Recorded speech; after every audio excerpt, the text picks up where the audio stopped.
이 부활의 아침에 하나님께 예배드리는 모든 우리 성도님들에게 부활의 기쁨과 은혜와 능력으로 충만하시기를 주님의 이름으로 축원합니다. 오늘이 부활주일인데, 부활주일이란 예수님께서 부활하신 것을 기억하고 감사하며 예배드리는 주일입니다.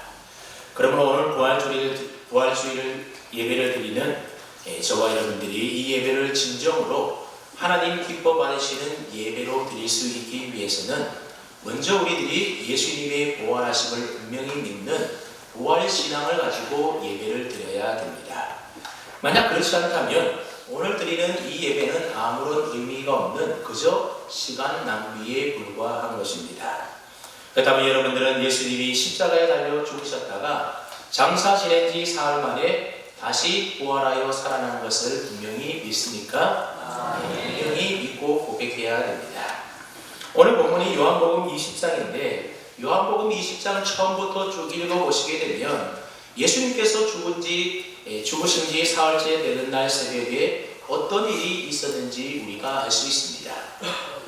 그날 새벽에 처음으로 예수님의 부활을 목격한 사람이 있는데 그 사람이 바로 오늘 본문에 나오는 막달라 마리아입니다. 막달라 마리아는 부활하신 예수님을 처음 목격하는 영광을 누리게 되었습니다.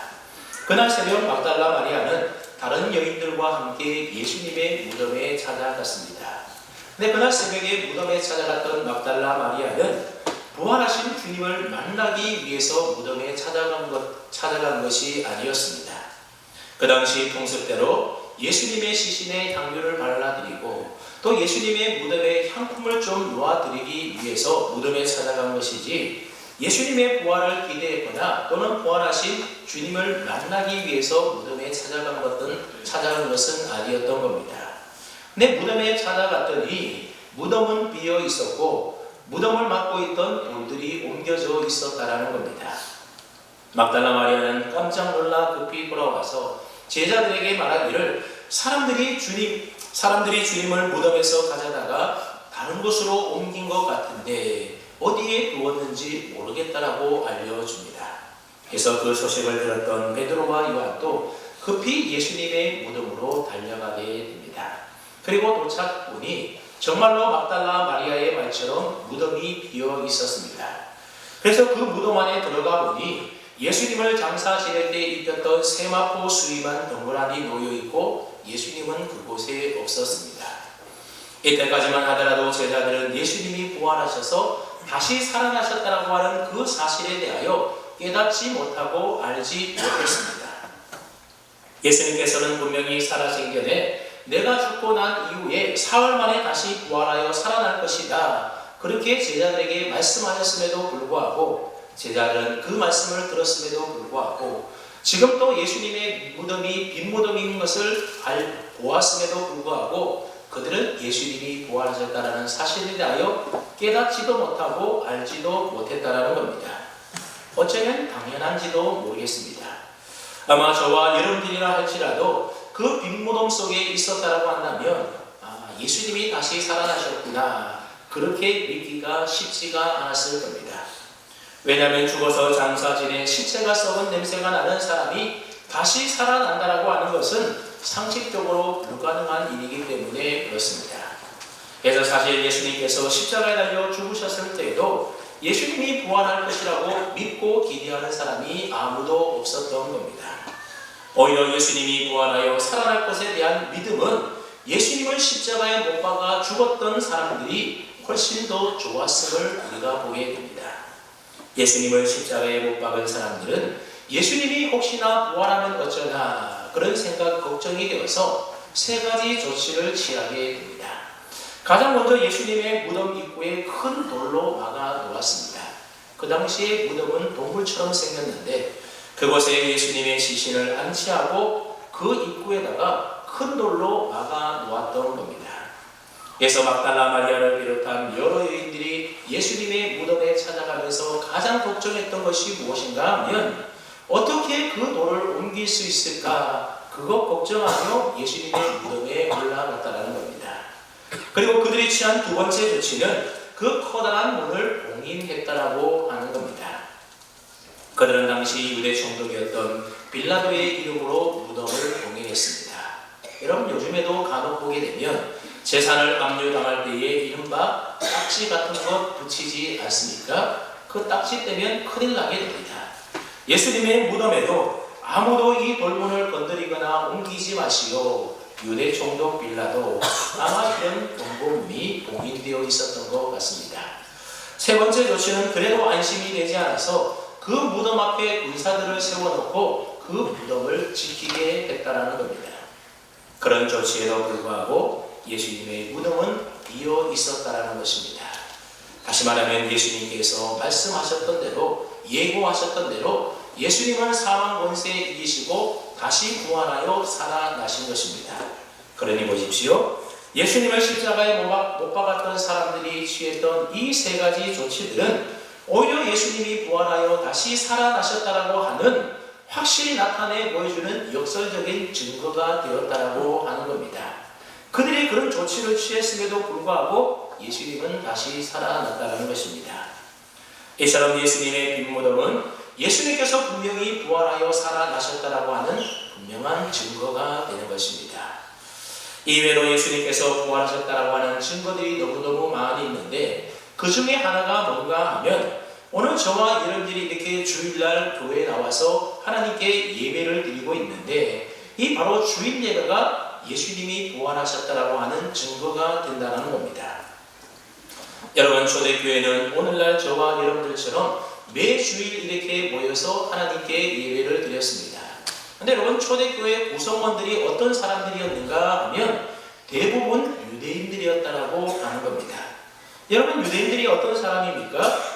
율법을 철저하게 지켰던 사람, 그 사람이 바로 유대인들입니다. 그리고 율법 가운데서도 안식일에 대해서만큼은 철두철미하게 지켰던 사람들이 바로 유대인들입니다. 그래서 유대인들이 얼마나 안식일을 철저하게 지키려고 했는가 하면 안식일과 관련된 세부 규정을 자그마치 234가지를 만들어서 그 모든 것들을 철저하게 지켰다는 겁니다. 그러니까 유대인들은 안식일을 지키되 마치 자기의 생명을 지키는 것처럼 안식일을 지켰던 사람, 그 사람들이 바로 유대인들입니다. 유대인들이 예수님을 죽이려고 했던 그 출발점도 사실 알고 보면 예수님께서 안식일날 베데스다 물가에 있었던 38년 된 병자를 고쳐주신 그 일 때문이었습니다. 다시 말하면 예수님께서 안식일을 어겼기 때문에 그때부터 예수님을 죽이려고 했다는 겁니다. 근데 여러분, 유대인들에게 있어서 그러니 이 안식일이라고 하는 것은 그들의 신앙의 근본과도 같은 것이 바로 안식일이었다고 하는 겁니다. 그렇다면 유대인들이 지키는 안식일은 언제입니까? 정확하게 말하면 오늘날로 말하면 금요일날 해에 져서 날이 컴컴하게 어두워져서 뭔가 앞에 사람이 있어도 구분되지 않는 그때가 안식일이 시작되고, 그리고 토요일날 해가 져서 캄캄해서 이제 앞을 잘 구분하지 못할 때까지가 바로 안식일이라는 겁니다. 쉽게 말하면 안식일은 토요일이라는 것입니다. 그래서 지금 또 유대인들이나 안식교 교인들은 토요일을 안식일로 지키고 있습니다.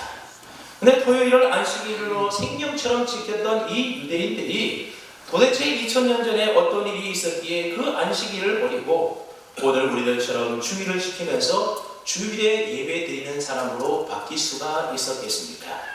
여러분, 몇몇 사람들이 설득한다고 되겠습니까? 절대로 불가능한 일입니다. 도대체 어떤 일이 있었기에 자신의 신앙의 근본인 생명처럼 여겼던 이 안식일을 포기하고 주일을 지키게 된 것이겠습니까? 바로 안식 후 첫날에 예수님께서 부활하셨기 때문에 그렇습니다.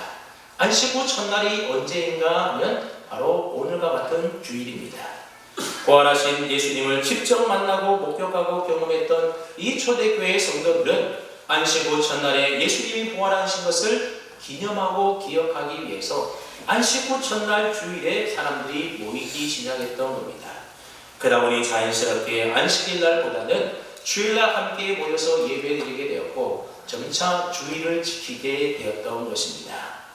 여러분, 만약 예수님의 부활이 사실이 아니라고 한다면, 그래서 예수님의 부활을 목격한 사람이나 경험한 사람이 아무도 없었다고 한다면 토요일 안식일을 버리고 주일을 지키면서 주일날 예배 드리는 것이 어디 가능한 일이었겠습니까?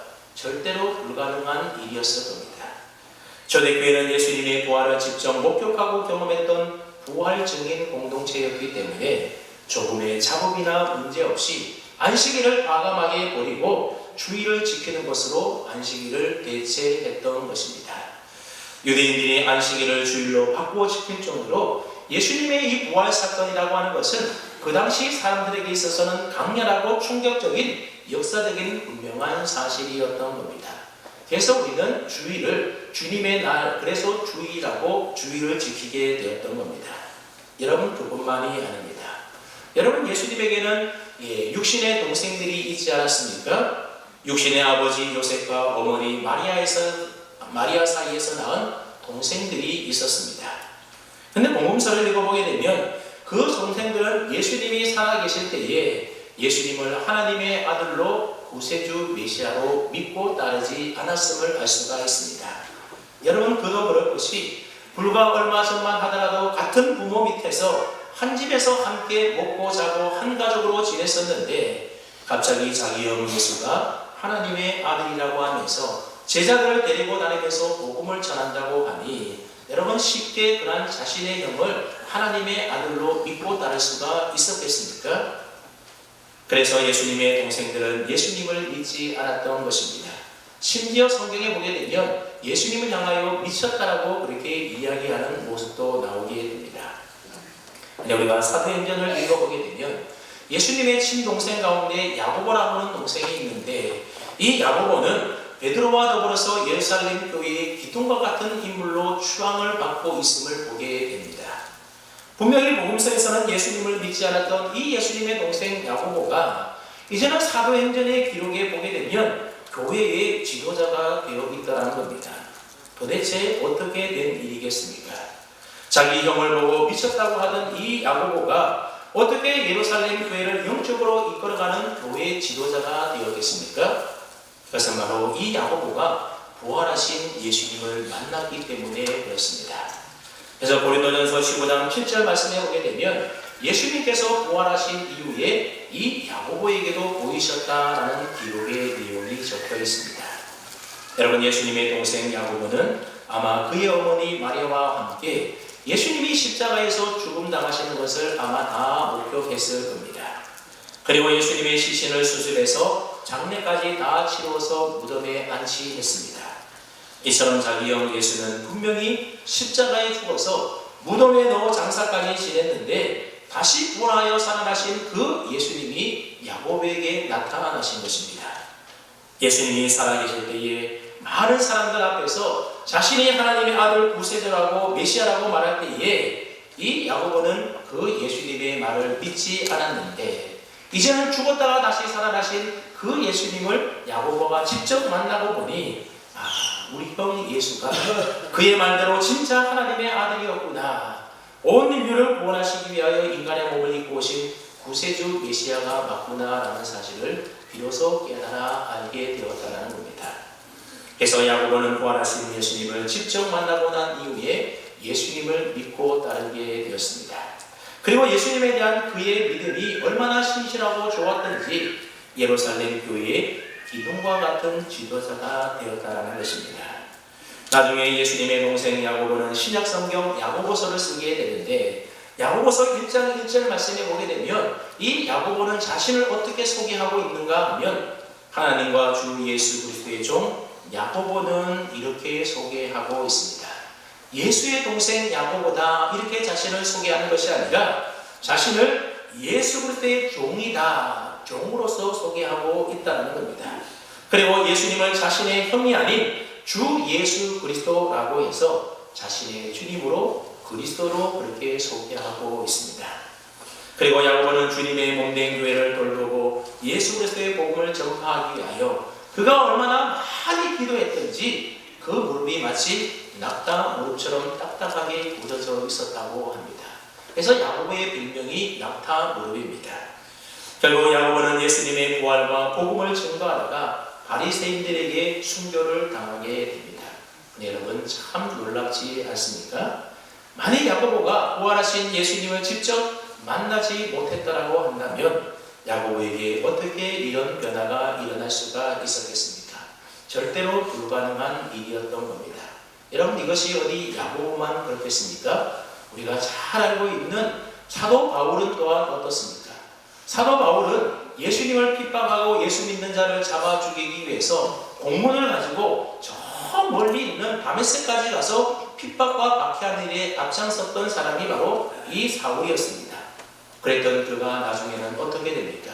자신의 생명을 조금 더 귀한 것으로 여기지 아니하고 자신의 인생 모든 것들을 다 들여서 오직 예수님의 복음을 전하는 일들을 위하여 마지막에는 순교까지 하게 됩니다.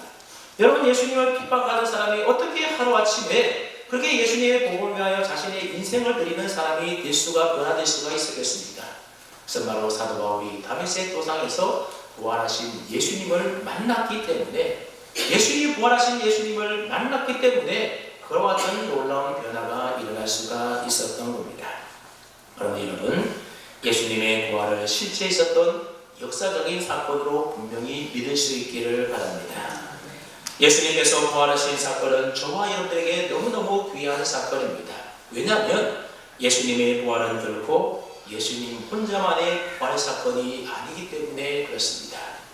고린도전서 15장 20절 말씀해 보게 되면, 그러나 이제 그리스도께서 죽은 자들 가운데에서 다시 살아나사 잠자는 자들의 첫 열매가 되셨다, 이런 말씀이 있습니다. 다시 말하면 예수님께서 부활하여 살아나셔서 부활의 첫 열매가 되었으니, 여러분, 사과나무에 처음으로 사과나무가 열리게 되면 그 다음에부터 그 사과나무에 뭐가 열리겠습니까? 그 첫 열매 같은 똑같은 사과가 계속 열리게 되는 것입니다. 그래서 우리 예수 믿는 사람들도 다 예수님처럼 부활하게 된다는 겁니다.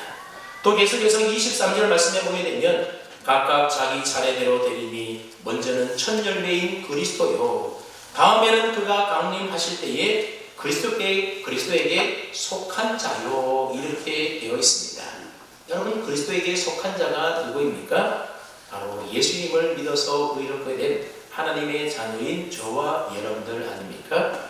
그러니까 예수님을 믿는 저와 여러분들도 예수님처럼 분명하게 부활하게 될 것이라고 하는 사실입니다. 죽음의 권세가 아무리 강하다 할지라도 하나님의 자녀가 되는 이 권세는 더 크고 강한 것입니다. 그래서 하나님의 자녀들은 부활의 권세를 가졌기에 죽음의 권세를 넉넉하게 이길 수가 있는 것입니다. 그래서 고린도전서 15장 14절 이하의 말씀을 보게 되면, 그리스도께서 만일 다시 살아나지 못하셨으면 우리가 전파하는 것도 헛것이요 너희 믿음도 헛것이다, 그렇게 말씀하시면서, 우리가 바라는 것이 다만 이 세상의 삶뿐이면 모든 사람 가운데 우리는 더욱 불쌍한 자이리라, 그렇게 성경은 말씀하고 있습니다. 그러니까 부활이 없다라고 한다면, 부활을 우리가 믿지 못한다라고 한다면 우리의 신앙생활이라는 것은 다 헛수고고 시간 낭비일 뿐이라고 하는 겁니다. 여러분, 우리가 부활하지 못하고 영원히 천국에서 살지 못한다면 굳이 우리가 예수님 믿을 이유가 무엇이 있겠습니까? 하지만 우리가 부활을 믿는다고 하면 이 부활에 대한 믿음은 저와 여러분들에게 세상이 감당할 수 없는 큰 능력이 되어 나타나게 된다는 것입니다. 여러분, 예수님의 제자들을 한번 가만히 생각을 해 보십시오. 그럼 예수님의 제자들은 참 어처구니 없는 사람들입니다. 3년 동안이나 예수님을 따라다니기 위해서 제자 훈련을 받지 않습니까?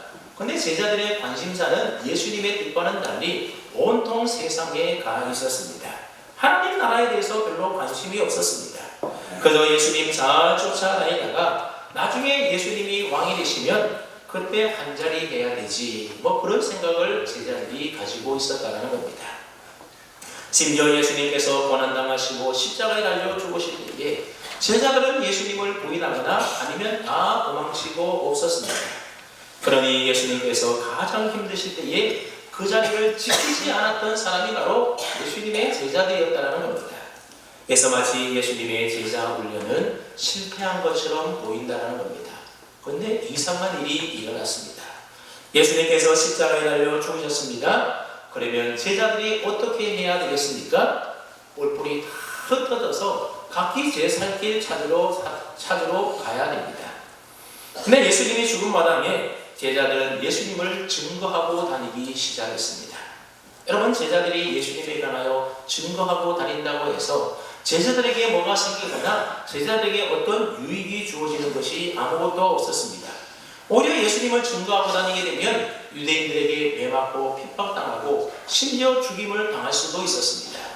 그런데도 제자들은 예수님을 계속해서 증거하고 다녔다는 겁니다. 여러분, 이상한 일이지 않습니까? 이 세상에서도 권력을 가진 사람이 살아있을 때는 그래도 그 사람 주변에 사람들이 많이 모여있지만 그 사람이 죽게 되면 어떻습니까? 그 주변에 있던 사람들이 다 떠나고 흩어지게 되는 겁니다. 그런데 예수님은 어땠습니까? 예수님은 분명히 죽으셨습니다. 그러니 예수님이 살아계셨을 때도 예수님을 통해서 뭔가 얻으려고만 하고 자신의 신변에 조그만 위험만 감지되더라도 예수님을 부인하고 떠났던 이 제자들이 이제 예수님이 죽은 다음에는 어떻게 돌변했다는 겁니까? 자신의 목숨까지 던지면서 헌신하고 주님의 복음 전하는 일들을 하고 있다는 겁니다. 여러분, 이 일이 어떻게 가능했겠습니까? 도대체 어떤 일이 그들에게 있었기에 예수님의 죽은 이후에 오히려 이들은 예수님을 더 증거하고 매맞고 핍박당하고 심지어 순교까지 하는 것이겠습니까? 그것은 바로 제자들이 부활하신 주님을 만났기 때문에 그렇습니다. 부활하신 주님을 만났더니 제자들의 인생이 확 달라지게 되더라는 겁니다. 부활하신 주님을 만나 부활의 신앙을 갖게 되고 부활의 능력을 갖게 되자 그들에게는 더 이상 두렵고 무서운 것이 없었습니다. 그래서 당대 예수 그리스도께서 십자가에 못 박혀 우리를 위하여 죽으셨다가 사흘 만에 다시 살아나셨다라고 하는 이 부활 소식을 전하며 부활 증인들로 살아갔던 것입니다. 유진 오닐이라고 하는 노벨 문학상을 수상했던 극작가가 있습니다. 그분이 쓴 책 가운데 나사로가 웃다라고 하는 제목의 책이 있습니다. 이 책의 내용은 어떤 내용인가 하면 예수님께서 다시 살려준 나사로가 다시 살아난 이후에 어떻게 살았을까, 여기에 대해서 작가가 나름대로 추리하고 상상해서 쓴 내용이 바로 나사로가 웃다라고 하는 책의 내용입니다. 결론은 간단합니다. 나사로는 더 이상 죽음을 두려워하지 않고 살았다, 그런 내용입니다. 여러분, 나사로가 왜 더 이상 죽음을 두려워하지 않고 살았겠습니까? 나사로는 이미 죽고 보았기 때문에 그렇습니다. 죽었다가 다시 살아났는데 죽었는데 예수님께서 다시 살려주셨기 때문에 더 이상 죽음이 두렵지 않았다는 겁니다. 다시 말하면 사람이 죽으면 죽는 것에서 끝나는 것이 아니라 다시 부활하여 살아나는구나, 그 사실을 분명히 깨달아 알았기 때문에 나사로는 죽음을 두려워하지 않고 살았다는 겁니다. 여러분, 오늘 저와 여러분들은 예수님의 부활하심과 죽은 자의 부활을 믿는 그리스도인들 아닙니까? 그렇다고 한다면 저와 여러분들도 더 이상 죽음을 두려워하지 않고 살아야 하는 것입니다. 예수 믿지 않는 세상 사람들의 삶이라고 하는 것은 그저 이 세상 살면서 절망과 희망이 반복되고 좋은 일과 슬픈 일이 그저 반복되는 삶을 살아가다가 언젠가 인생의 마지막 날을 만날 때에 그 끝은 죽음이고 슬픔뿐이라고 하는 겁니다. 그런데 우리 예수 믿는 믿음의 사람들의 마지막은 결코 그렇지가 않다는 것입니다. 예수님께서 죽음의 권세를 깨뜨리시고 승리하셨습니다. 그러므로 저와 여러분들의 삶은 그 마지막이 절망과 눈물과 고통과 죽음이 아니라 감격과 기쁨과 영광의 부활로 우리가 끝나게 되는 겁니다. 오늘 저와 여러분들이 이 분명한 사실을 믿고 꼭 확신할 수 있기를 바랍니다. 사랑하는 성도 여러분, 오늘 본문 속에서 막달라 마리아는 죽은 예수님을 만나러 무덤에 찾아갔습니다. 그런데 죽은 예수님을 만날 수가 없었습니다. 대신 부활하신 예수님을 만나게 되었습니다. 그리고 제자들도 죽은 예수님을 만나러 갔다가 부활하신 주님을 만나고 그들의 인생이 완전히 달라지게 되었습니다. 여러분, 오늘 우리들이 부활주의를 맞이해서 이렇게 예배드리고 있는데 오늘 저와 여러분들이 어떤 하나님, 어떤 주님을 만나러 이곳에 모인 것입니까? 2000년 전에 십자가에서 죽으신 그 예수님을 만나기 위하여, 죽은 예수님을 만나기 위하여 이 자리에 나온 것이 아니라 사망 권세 이기시고 다시 부활하여 살아나신, 그래서 이 자리에 우리와 함께 계시는 부활의 주님을 만나러 부활하신 주님의 영광을 찬송하고 경배하기 위해서 이 자리에 모인 것 아닙니까? 그러므로 오늘 부활 주일을 맞이해서 사망 권세 이기시고 부활하여 다시 살아나신 그 부활의 주님을 우리 모두가 다 만나고 이제 변화된 예수님의 제자들처럼 부활의 능력 아래서 세상이 감당치 못하는 주님의 참된 제자들로 헌신하며 살아갈 수 있는 저와 여러분 다 될 수 있기를 주님의 이름으로 축원합니다.